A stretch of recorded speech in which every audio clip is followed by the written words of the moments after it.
Amigos de Aldea Financiera, bienvenidos a esta edición. ¿Te has preguntado para dónde van las principales variables económicas? ¿Cómo se está comportando el tipo de cambio hacia el final de este 2023 y para dónde va el 2024? Las tasas de interés, el crecimiento de la economía. Pues el día de hoy tenemos una entrevista muy interesante. Nos acompaña Jesús Anacarsis. Él es subdirector de análisis económico del Grupo Financiero Base, al cual le damos la más cordial bienvenida a Aldea Financiera. Jesús, muchas gracias por concedernos la entrevista y bienvenido a Aldea Financiera. Al contrario, Roberto, muchas gracias a ti y a Aldea Financiera. Al contrario, oye, pues estamos en una época que empieza a tener un ingrediente político muy importante. Sin embargo, las variables macroeconómicas se han comportado de una manera un tanto diferente, me parece, a lo que la tradición económica señalaría en algunos momentos. ¿Cómo estás viendo todo el panorama internacional ante un escenario donde tenemos conflictos bélicos en algunas partes del mundo, tenemos el tema de la relocalización, el conflicto comercial entre China y Estados Unidos, que de repente busca suavizarse un poco a través del diálogo, pero que al final del camino pues lo que busca es que haya predominancia de alguno de los dos países, y eso evidentemente tiene una repercusión importante hacia México. ¿Cómo lo están ustedes viendo? ¿Cómo lo estás viendo tú? Ese panorama internacional, ¿qué puntos debemos de tomar en cuenta para la toma de decisión? Bueno, de entrada yo creo que es bien importante aterrizar el tema en México y a partir de ahí ver cuáles son esos factores o cómo nos están afectando, ¿no? Yo creo que, de entrada estamos viendo una coyuntura positiva desde el punto de vista de la actividad económica. El crecimiento de México ha sido mejor al esperado en lo que va del año. Ese crecimiento mejor al esperado realmente tiene pues, un origen de varios enfoques. Por un lado, tenemos un crecimiento importante del consumo que tiene que ver con la recuperación económica de México después de la pandemia. Ha habido una recuperación incluso tardía del sector servicios y ese crecimiento de la actividad económica pues, le ha dado impulso al empleo, le ha dado impulso al consumo y bueno, eso nos está dando buenas cifras de crecimiento, ¿no? ¿Qué está detrás de esa recuperación? La actividad económica de Estados Unidos en parte porque las exportaciones tuvieron un crecimiento muy fuerte y sostenido en los últimos 3 años. Entonces, por ese lado, pues tenemos vientos a favor hasta ahora. Por otro lado, tenemos el factor interno, donde tenemos un gasto público pues, que se ha fortalecido, sobre todo el gasto en inversión. Ha habido un crecimiento importante de la inversión fija en lo que va del 2023, con tasas muy elevadas, rondando el 40%, y ese crecimiento de la inversión tiene que ver en gran parte con los proyectos prioritarios y con el sector público hacia el cierre del sexenio. Entonces tenemos un impulso pues, por dos lados que nos ha dado tasas de crecimiento por arriba del 3%, y ahorita la expectativa para el cierre de este año ronda el 3.5%, inclusive si tuviéramos un pésimo cuarto trimestre del año, como quiera vamos a tener un crecimiento cercano al 3.3%. Entonces esa es la coyuntura. Hacia adelante, obviamente hay factores positivos que no son ya tan de corto plazo, principalmente lo que comentabas de la guerra comercial entre Estados Unidos y China, que pues lo que ha dado lugar es este fenómeno del nearshoring, en donde pues la inversión extranjera directa que llega a China trae una tendencia a la baja. Tercer trimestre hubo una contracción por primera vez en la historia y bueno, por primera vez en registro, así es. Y bueno, dado ese escenario, pues hay una relocalización de esa inversión, ¿no? Parte se queda en Estados Unidos, en las economías avanzadas, pero otra parte se dirige hacia otros países, como es el caso de México, en donde si bien creemos que hay todavía una oportunidad ahí desaprovechada, podría haber flujos más grandes, pues si quitamos flujos extraordinarios, el crecimiento de la IED sí ronda el 30% con respecto al año pasado hasta septiembre, ¿no? Entonces tenemos pues también vientos a favor por ese lado. Interesante.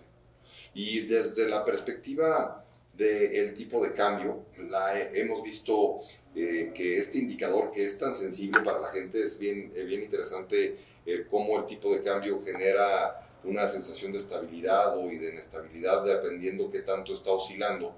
Y hoy por hoy que hemos visto una fortaleza muy fuerte en nuestra moneda con relación por lo menos contra el dólar estadounidense, ¿qué factores consideras que son los que hay que considerar o tomar en cuenta para poder entender los movimientos que estén teniendo. Por una parte, la fortaleza que ha mostrado, cuáles son los factores que motivan esa fortaleza, y segundo es qué factores, o si esos mismos o qué otros, pudieran incidir a que tuviéramos un incremento del tipo de cambio hacia lo que ustedes están pensando que pueden ser las perspectivas de cierre para el 2023. Correcto. Bueno, el tipo de cambio, como bien comentas, trae una tendencia a la baja desde el año pasado, muy sostenida desde mediados del año pasado. Esa tendencia del tipo de cambio está sustentada en varios factores, desde un enfoque fundamental, podemos decir, desde el enfoque de la balanza de pagos, hay un crecimiento de exportaciones sostenido. Si bien este año ha habido una desaceleración importante, algunos meses hay con caídas, pero en todo el año esperamos un crecimiento de las exportaciones cercano al 4%, eso es bueno, y es crecimiento sobre crecimiento. Por otro lado tenemos lo que comentamos en un momento, flujos de inversión extranjera directos en la cuenta financiera, y bueno, también está el componente de remesas, las transferencias que siguen creciendo de forma sostenida. Entonces, tienes flujos de dólares hacia el país, eso crea un escenario favorable para una apreciación de una divisa, ¿no? Pero por otro lado, hay que tomar en cuenta también el factor expectativas de tasas de interés. O sea, hay que recordar que Banco de México mantiene una tasa de interés objetivo del 11.25%.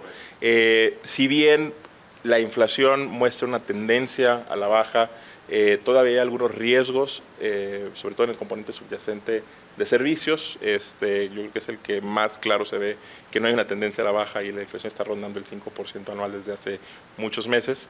Y bueno, Banco de México está ponderando los riesgos, y si bien la postura monetaria es muy restrictiva y podría abrirse la ventana el siguiente año a recortes a la tasa, pues se espera que se mantenga restrictiva todavía por un tiempo, o en un nivel elevado por un tiempo. ¿Qué quiere decir esto? Tasas elevadas implican, o al menos en el corto plazo, podrían permitir que el peso se mantenga en los niveles actuales o niveles relativamente bajos, ¿no?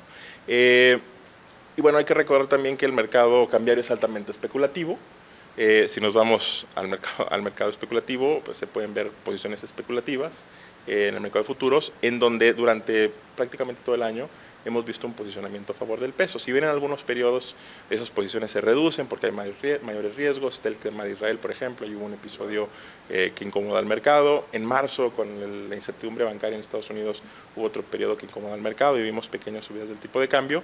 En general, sigue favoreciendo al peso este mercado. Entonces, creemos nosotros que se va a seguir especulando, al menos al favor del peso.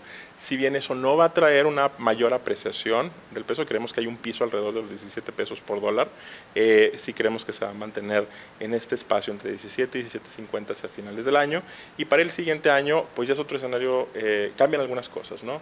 De entrada ya está la posibilidad de recortes a la tasa de interés, tanto para México como para Estados Unidos, y está el tema electoral, que ya se está acercando, tanto para México como Estados Unidos, y hay que recordar que en años de elecciones de Estados Unidos el peso tiende a ponerse un poco nervioso, el tipo de cambio tiende a depreciarse un poco. Entonces, sí creemos que el tipo de cambio se puede mover hacia niveles de 18.50 pesos por dólar, solamente por el factor electoral, y sobre todo va a depender muchísimo de cuál sea los candidatos y cuál sea la narrativa de esos candidatos con respecto a la relación entre México y Estados Unidos en temas pues, que nos han permitido este crecimiento, ¿no? Principalmente factores comerciales y de seguridad.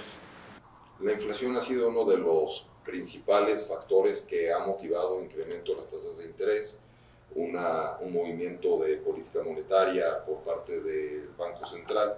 ¿Qué elementos consideras que hay que considerar hacia el futuro o tener en cuenta, en mente, además del tema de la inflación, con respecto a las tasas de interés? Y me refiero no solo desde la visión desde el punto de vista económico, sino desde la visión de las empresas que hoy por hoy pudieran estar pensando en adquirir algún tipo de financiamiento y que pudieran sentir las tasas de interés relativamente altas. Desde esa perspectiva, ¿tú consideras que es un buen momentum para el crédito o es un momento de ser prudentes desde tu óptica económica? ¿Qué deberían de hacer los empresarios? Bueno, definitivamente es un momento de prudencia porque estamos en un escenario, en una coyuntura en la que va a cambiar la dirección en la que se van a estar moviendo las tasas de interés.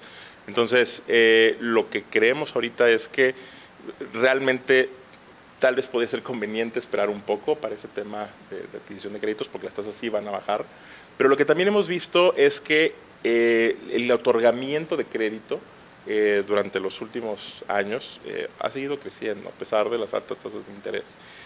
Tanto el crédito al consumo como el crédito a empresas. Entonces, hay que recordar también que hay varios canales de transmisión de la política monetaria a través de los cuales Banco de México busca pues, que se logre el objetivo prioritario, que es la inflación en un objetivo de 3%. Y esos canales incluyen tipo de cambio, incluyen diferentes vías, no solamente el crédito. Entonces, el crédito ha seguido creciendo. Nosotros creemos que justamente en parte tiene que ver que hay un fuerte crecimiento económico y que hay buenas expectativas desde el punto de vista de la economía real, ¿no? Y muy probablemente conforme vayan bajando las tasas de interés el siguiente año y hacia más adelante, el 2025, pues podría haber oportunidad para que todavía haya más crecimiento por el lado del crédito. Las tasas de interés, como bien señalabas, en este momento al 11.25, si la inflación sigue cediendo y las cosas favorecen, podríamos tener un escenario en qué niveles de tasas de interés para el 2024. Bueno, nosotros creemos que Banco de México va a ser cauteloso con la disminución de tasas de interés. Nuestra expectativa es que los recortes podrían venir a mediados del siguiente año, en 2024, y que los recortes van a ser graduales, no necesariamente va a ser una reunión tras reunión de recortes, y podrían hacer recortes alrededor de 100 puntos base, o sea, llevarlas a niveles del 10.25. Por supuesto que esta perspectiva, así es para el siguiente año, esta perspectiva puede cambiar dependiendo obviamente de cuál sea la dirección que tome la inflación el siguiente año y de los riesgos que puedan materializarse de aquí entonces, ¿verdad? Pero sí, definitivamente creemos que ya vienen los recortes. La Reserva Federal, ¿qué postura consideras que va a tener? Bien un escenario electoral? Estados Unidos pues también juega un papel muy importante en el dictado de la política monetaria a nivel internacional. Hay momentos en los que pareciera que algunos bancos centrales sigan un poquito sus tendencias.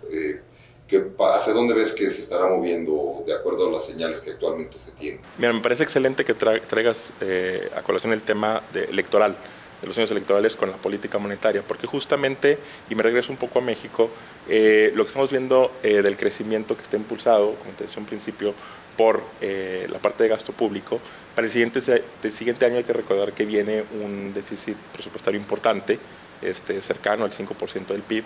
Este déficit elevado no se ve desde los 80s y obviamente pues, va a traer consigo, sí, la expectativa de crecimiento del PIB más elevada, pero hay que recordar que altos déficits están relacionados también con presiones inflacionarias. Entonces, eso es un riesgo adicional para la inflación. Precisamente eso también está detrás de esta cautela que esperamos que haya aquí por parte del Banco Central, y es que ellos mismos han señalado que por un lado sí tienes la política monetaria restrictiva, pero pues esto no hay una sincronía con la política fiscal, en donde hay una política expansiva que pues te lleva a presiones de la demanda agregada y te lleva a más inflación. En Estados Unidos, y me regreso a tu pregunta, pues también es año electoral, también hay intereses importantes por mantener pues, una economía en crecimiento. Entonces, si bien la Reserva Federal está buscando que haya esa desaceleración de la economía sin que llegue a recesión, que se dé este soft landing, este aterrizaje suave, lo que estamos viendo, pues sí es que el gasto público está subiendo de forma importante, el endeudamiento también lo está haciendo, inclusive en los datos de empleo, arriba del 20% del empleo creado en lo que va del 2023 es empleo del sector público. Entonces, el gobierno está muy detrás de ese crecimiento económico y vaya, son proporciones que no se veían de empleo creado del sector público desde los 60. Entonces, pues sí hay un esfuerzo importante e igual, esa actividad del gobierno para impulsar la economía tiene un efecto sobre la inflación o sobre los riesgos para la inflación. Entonces, por eso también la Reserva Federal dice, pues tengo que estar observando los datos mes a mes para ver en qué momento es el adecuado para hacer recortes. Por lo pronto, traer una narrativa todavía algo, yo creo que más cautelosa incluso que aquí, donde todavía estaba la posibilidad de otro incremento de la tasa de interés. Yo creo que con la información más reciente, hacia finales de este año, ya ese incremento desaparece de la mesa, pero pues no necesariamente quiere decir que van a recortar mañana. Los recortes se ven hacia mayo, junio del siguiente año. Para el aldeano, para la aldeana que nos está viendo en este momento, empresarios, ¿qué elementos de riesgo consideras que deben de tener en cuenta en estos momentos que estamos viviendo? Pues yo diría que una relativa calma económica, si bien con muchos movimientos a nivel internacional, pero si bien las tasas de interés ya están altas, no sé qué tanto pudieran seguir subiendo. Me parece que ya han marcado un cierto techo. Como bien señalabas, pues la tendencia más probable es que pudieran empezar a tener una reducción hacia el siguiente año. ¿Qué otros elementos de riesgo le dirías a las empresas que deberían de tomar en cuenta para su toma de decisiones? Claro, bueno, la coyuntura, como te comentaba, como vienen cambios importantes, tanto en lo político como en tasas de interés y en lo económico, yo creo que es más bien un espacio de oportunidades. O sea, pensando en personas físicas, obviamente son oportunidades de ahorro, de inversión, tienes tasas de interés elevadas, hay oportunidades de inversión de bajo riesgo, y para las empresas también existen oportunidades buenas de coberturas de tasas de interés, y también ahorita que es un periodo de calma, existe mucha oportunidad para hacer coberturas de tipo de cambio, en niveles que pueden ser bastante atractivos hacia adelante para una parte del mercado, considerando que en 2024 vienen riesgos con factores pues, políticos que tienden a ser, pues así bien puede estar todo muy tranquilo, puede haber volatilidad. Entonces, eso por un lado. Y también recordar que pues viene un cambio de sexenio y que los déficits fiscales no son sostenibles en el largo plazo. Y lo que vamos a ver muy probablemente es que en el 2025 pues va a ser necesario un ajuste del gasto público, ¿no?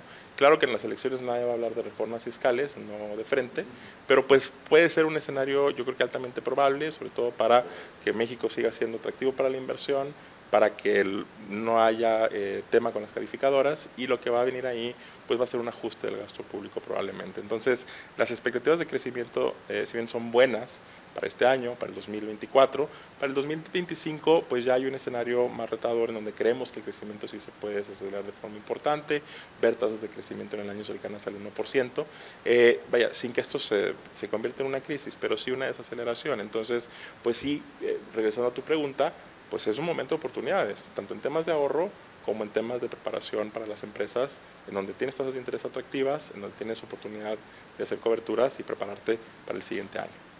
El crecimiento para el próximo año lo señalabas en alrededor del 1%. Para 2024 lo estamos viendo alrededor del 3%, 2024, así 3%. es, y 2025 alrededor del 1%, okay, considerando que pues muy probablemente vienen ajustes del gasto público. El crecimiento económico que se está generando, ¿qué tan adecuado es para una economía como la mexicana? ¿Son tasas de crecimiento suficientes? ¿Necesitamos crecer más? ¿Y qué tendríamos que hacer para lograr ese mayor crecimiento? Buenísima pregunta. Son tasas, yo creo que totalmente adecuadas para la economía como la de México, incluso creo que hay espacio para crecer más en este país. Ahorita, si bien son factores externos, una guerra comercial que no le pertenece a México, pero que nos está beneficiando con temas de inversión, pero podríamos crecer más. Yo creo que una buena forma de enfocar tu pregunta es, ¿qué ha pasado con el PIB per cápita? El PIB per cápita durante casi todo el sexenio estuvo en niveles por debajo de su máximo histórico, que fue en 2018. Primero porque en 2019 hubo una recesión previo a la pandemia, un crecimiento cercano a cero con algunos trimestres negativos, y después en 2020 viene la caída de la pandemia, luego viene una lenta recuperación, pues porque el gasto público no se enfocó precisamente en la recuperación, y si bien eso evitó recortes a la calificación crediticia, pues por otro lado fuimos de los países más lentos en recuperarnos, y se vio justamente en el PIB per cápita, que apenas hasta el 2024 creemos que se va a recuperar ya a niveles del 2018, ¿no? Entonces, pues sí, lenta recuperación. ¿Qué necesitas? Pues que el PIB per cápita siga creciendo, ¿no? Y para eso, por supuesto que necesitas tasas sostenidas de 3% o por arriba del 3%. ¿Qué se necesita para que eso se logre? De entrada, si bien en el corto plazo ayuda que tengas una postura fiscal expansiva, pues eso no es sostenible en el largo plazo. Entonces, de entrada van a tener que implementar, lo ideal es que se implementen medidas de prudencia fiscal, aunque eso tenga un costo al comienzo del siguiente sexenio, pero muy importante que se promueva la inversión extranjera directa que estamos viendo hasta ahorita y que se creen condiciones de certidumbre jurídica para las empresas que están llegando al país y también de certidumbre para las relaciones que existen entre el país con nuestros principales socios, Estados Unidos, en donde no veamos riesgos de sanciones comerciales relacionadas con nuevos paneles alrededor del TEMEC, donde se vaya, donde se esté discutiendo y argumentando pues que las políticas del gobierno no van acorde a este acuerdo, ¿no? Al TEMEC. Entonces, yo creo que con esa combinación, pues sí podríamos tener un crecimiento más elevado. Y queda un factor clave que está ahí, salta a la vista todo el tiempo y que no se va a resolver en el corto plazo, pero que sí es muy importante, que es el de seguridad pública, la gobernanza y seguridad pública. Al final es un factor clave, sigue siendo uno de los principales riesgos para el crecimiento del país desde hace muchos años, y bueno, pues eso es un tema que se va a tener que abordar en algún punto si es que queremos tener un crecimiento significativamente por arriba del que estamos viendo ahorita y sostenido. Viene una época en donde las y el candidato o los candidatos en general estarán dando sus posturas o su plan económico, su plan político en general. ¿Tú consideras que desde lo que puede vivir nuestro país estamos en una coyuntura en donde este cambio potencial de gobierno pudiera generar condiciones de estabilidad? ¿O ves qué factores habría que cuidar o estar al pendiente de ellos para evitar alguna cuestión de mayor volatilidad? Pero no quisiera catalogarlo como crisis de fin de sexenio, que me parece que ese es un escenario que no está nada cercano, no sé qué opinas tú, pero sí de mayor volatilidad, qué cosas habría que estar al pendiente y qué cuestiones tendríamos que tomar en cuenta de los planes económicos de los candidatos que podrían generar un cambio positivo para el país. Y se me ocurre pensar a lo mejor algo que ver con la política energética, cuestiones de incentivos para las empresas. ¿Qué verías que hay que cuidar en ese ámbito? Bueno, por un lado, definitivamente por cambio de sexenio van a venir cambios en políticas, depende de quién sea el ganador y depende cuál sea ya lo que hagan en la práctica, ¿no? Una cosa va a ser las elecciones, las campañas, otra cosa del dicho al hecho hay mucho trecho. Exactamente. Pero, vaya, es preferible un ajuste del gasto público, es preferible reenfocar las finanzas públicas, una reforma fiscal que te permita, por un lado, ajustar tu gasto público para que tengas algún espacio fiscal que te permita política pública, que es necesaria en muchos sectores, desde salud, educación, que traen un rezago importante. Y por otro lado, también captar una parte de la población que está en informalidad y que pues no se están, porque hay que incrementar ingresos. Entonces, para precisamente tener un mejor gasto público. El segundo punto es eso, mejor gasto público, ¿no? En proyectos que sí generen un valor, un efecto multiplicador sobre la economía y que te den pues, sí, un mayor crecimiento a largo plazo. Eso es clave en el largo plazo y es preferible que haya una desaceleración de la actividad económica en ese reajuste en 2025 y luego un crecimiento sostenido, a que tengas una postura insostenible de déficit durante el siguiente sexenio que derive en una crisis. Entonces, eso hay que tomarlo en cuenta, eso es bien importante. Por otro lado, me preguntabas ahorita sobre los factores que de las digamos, propuestas económicas de los candidatos habrá que considerar. Cierto. Entre las propuestas, vaya, aquí lo importante es lo que nosotros vimos con el cambio de sexenio y con el cambio de políticas es que pues se terminó ahora sí la inversión en sectores estratégicos como es el de energía.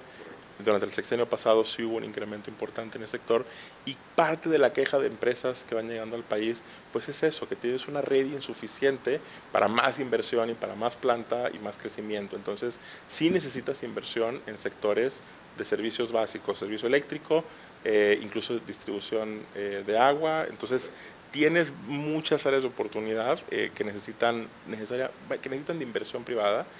Si hubiera algún reenfoque de algunos candidatos para el siguiente sexenio que permitan inversión en estos sectores, definitivamente puede ser algo bueno, aunque no sea en el corto plazo, pero sí durante el siguiente sexenio, y eso podría permitir pues, que se den esas tasas de crecimiento también más elevadas.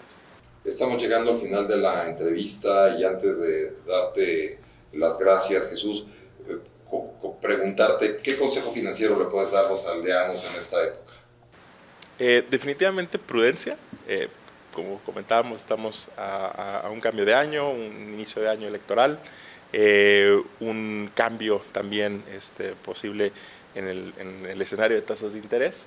Entonces, obviamente ahorita son oportunidades no solamente para los aldeanos, para todo el mundo, para tomar pues, posiciones de ahorro, de inversión muy atractivas. Y para las empresas, para las personas que quieren, pues sí, cuidar sus operaciones hacia el siguiente año, hasta el 2025, yo creo que hay un escenario muy apropiado pues para cubrirse y para prepararse contra posibles choques que pues siempre están sobre la mesa, pero yo creo que en 2024 el escenario sí nos puede sorprender un poco. Totalmente de acuerdo.